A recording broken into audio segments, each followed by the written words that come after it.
नमस्ते फ्रेंड्स, स्वागत है आपका मेरे नए मिनी व्लॉग में। और आज से खेतों में बाजरा कटना शुरू हो गया है। कई दिनों तक चक्कर लगाने के बाद आज मुश्किल से मजदूर मिले हैं। तो दोपहर को फोन आया कि भाई शाम को 4 बजे चाय लेके आ जाना खेत में। तो फिर 4 बजते ही मैंने चाय चढ़ा दी गैस पे और उनके लिए चाय बनाई। तो मैंने सोचा चल हमारे लिए भी हम बना ही लेते हैं। तो एक भगोनी में ही मैंने सारी चाय चढ़ा दी थी। तो बनने के बाद फिर मैंने उनकी थर्मस भरी और फिर जो चाय बची, थोड़ी सी ही बची थी, उसको हमने कपों में थोड़ा थोड़ा डाला और पी के खेत के लिए चल दिए। तो चाय डाली तो उस टाइम मेरे को भूख भी लग रही थी। मैंने कहा कि 1-2 ब्रेड खा के ही चलते हैं। तो थर्मस पैक करने के बाद कपों में थोड़ी थोड़ी चाय डाल दी क्योंकि बची इतनी ही थी। फिर सोचा कि बाद में आकर हम और बना के पी लेंगे। फिलहाल तो जो बची है वो ही पी के और खेत की तरफ चल देते हैं। तो हमने चाय और ब्रेड लेके और फिर खेत की तरफ चल दिए क्योंकि कई दिनों के बाद मजदूर मिले हैं।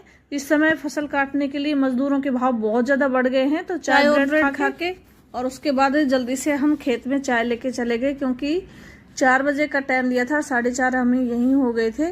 तो चाय समय पर पहुंचना भी जरूरी है, बेचारे इंतजार कर रहे होंगे। इस वजह से हम बाइक से ही गए क्योंकि वो खेत दूर पड़ता है ना थोड़ा सा। तो मेरे को वैसे भी जल्दी थी क्योंकि वो पहले एक थोड़ा सा फेर काटा हुआ था। तो सबसे पहले मैंने उसी बाजरे को देखा जहां से पहले कटा हुआ था और बरसात की वजह से वो आगे उसकी चुटाई नहीं हो पाई थी। तो ये देखिए बिल्कुल सड़ चुका है, दीमक लग गई है बाजरे में, बहुत बिल्कुल खराब हो गया है जो कटा हुआ था ना। और जो खड़ा था वो थोड़ा थोड़ा पड़ गया है लेकिन वो सही है। ये देखिए बिल्कुल दीमक लग गई है, ये बाजरा बिल्कुल खराब हो गया है, अब बिल्कुल दीमक लगी हुई है। और फिर मैंने खेत की तरफ देखा कि आधा खेत हमारा कट चुका है लेकिन बाजरा इतनी बुरी तरह पड़ा हुआ है कि काटने वाले भी दुखी हो जाते हैं।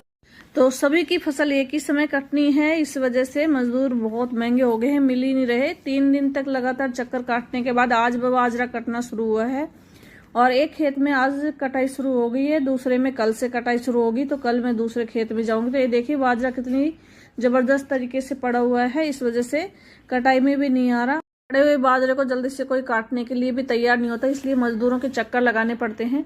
तो यहाँ चाय देने के बाद सोचा कि दूसरे खेत में जाके भी देख ले क्योंकि आज शाम को दूसरे खेत में भी बाजरा काटने के लिए आएंगे। लेकिन सोचा कल ही